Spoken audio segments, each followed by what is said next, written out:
What's the meaning of April?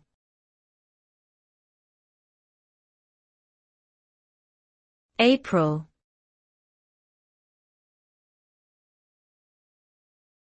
April.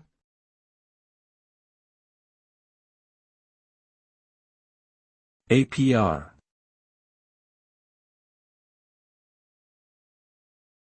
APR.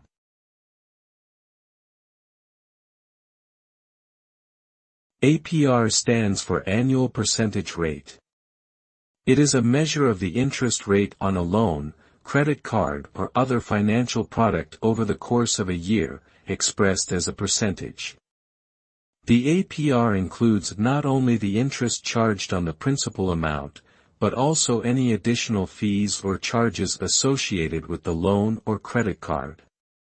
This allows borrowers to compare different financial products more easily and make more informed decisions about how to manage their finances. A lower APR generally means lower overall borrowing costs, while a higher APR can result in higher costs over time.